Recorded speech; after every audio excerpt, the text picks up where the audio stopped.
Inaabangan na ang ikalawang pagtutuos ni Manny Pacquiao at Timothy Bradley Jr. Alamin natin ang pinakahuling balita mula sa Las Vegas. May report si Mark Zambrano. Mark?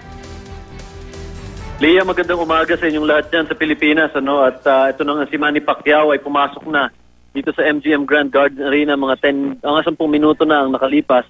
At after 5 minutes ay dumating na rin itong si Timothy Desert Storm Bradley para paghandaan itong kanilang pangalawang pagtutuos, yung kanilang rematch, so to speak.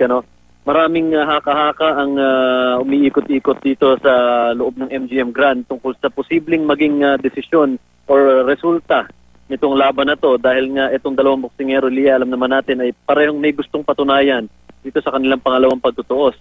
Maraming question kung kakayanin pa ba ni Manny Pacquiao yung ganitong ka-intense na kalaban, at marami ring bumabatikos dito kay Timothy Bradley dahil sa naging desisyon at resulta rin ng kanilang unang pagtutuos. Dito sa loob ng MGM Grand Garden Arena, maraming tao na, Lia, ang ating nakita dito. Yung mga ibang Hollywood celebrities ay nandito na rin. Namataan natin si Stephen Baldwin, si Aaron Eckhart, kanina si Jessica Sanchez, nakita rin natin dito sa loob.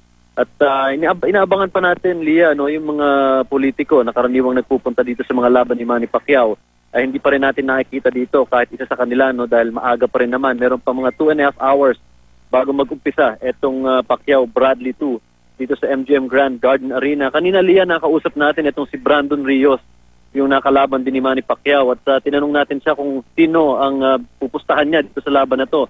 Ang sinabi niya ay para daw siya kay Manny Pacquiao dahil yung power daw ni Manny na kanyang natikman din nung silang naglaban ay mukhang mahihirapan i-counter nitong si Timothy Bradley. So kung siya daw ang tatanungin kung kanino siya pupusta, doon daw siya kay Manny Pacquiao pupusta. Yan muna ang latest, Lia. Abangan natin dito at bibigyan namin kayo ng mga update habang papalapit na itong pangalawang pagtutuos ng ating pambansang kamao na si Manny Pacquiao at si Timothy Bradley Jr. Lia? Okay, maraming salamat, Mark Zambrano.